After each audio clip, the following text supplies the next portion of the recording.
Okay, so far we have talked about simplifying algebraic fractions.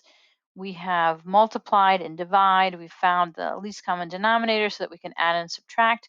Now we're going to look at mixed expressions, and that means we have a whole number with our fraction. Okay, and we're going to write mixed expressions as fractions in simplest form. So the sum or difference of a polynomial and a fraction is called a mixed expression. Okay, so mixed numbers is when we have a whole number and a fraction. A mixed expression means we have uh, a polynomial and then an algebraic fraction. So write 2 3/4 as a fraction in simplest form. Okay, so if we were to write this in simplest form, we would basically change it into an improper fraction. So 2 times 4 is 8. 8 plus 3 is 11, so it would be 11/4. Okay, that would be considered to be in simplest form. It's just a fraction, and I can't simplify it any further. Okay, if I were to do the same thing here, okay, in order to add these, I have to have a common denominator. So since this is c over 1, my common denominator is going to be c. So I would multiply this times c over c. So I'd have c squared over c plus 5 over c, which would equal to c squared plus 5 over c. That would be in simplest form. There's nothing I can factor. If I look at this, here I have 5 minus x minus 1 over x plus 2. That's the same as 5 over 1. This is my denominator, x plus 2, so I would multiply x plus 2 and x plus 2.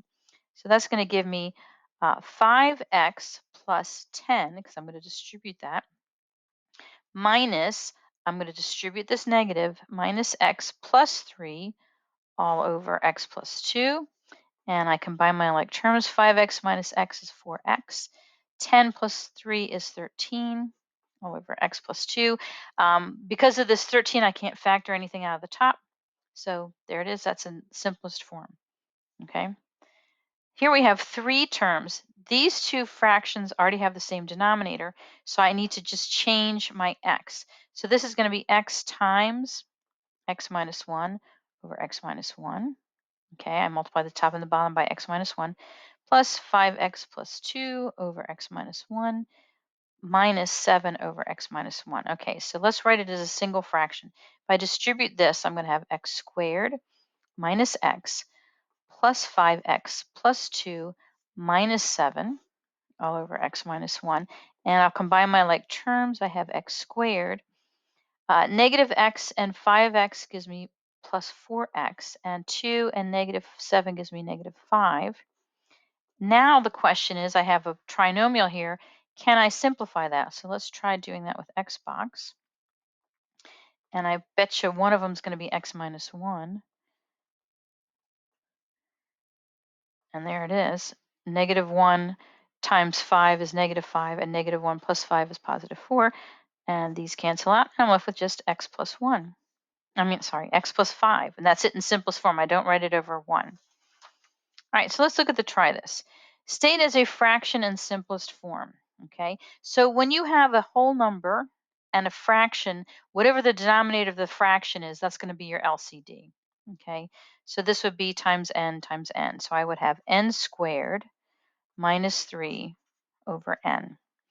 Here, this is going to be b plus 1 over b plus 1, okay, because that's how you would write a 1. So I would have b plus 1 all over b plus 1. Remember, the denominator doesn't change. So I'd have 2b plus 1 over b plus 1. And the last one, number 3, I multiply this by 3n plus 2 over 3n plus 2. So that would give me 3n. Here I distribute plus 6n plus 4 all over 3n plus 2. And I can simplify this. 3n plus 6n is 9n plus 4 over 3n plus 2. And I can't simplify the 9 and the 3 or the 4 and the 2 because they're not factored. So that would be my simplest form.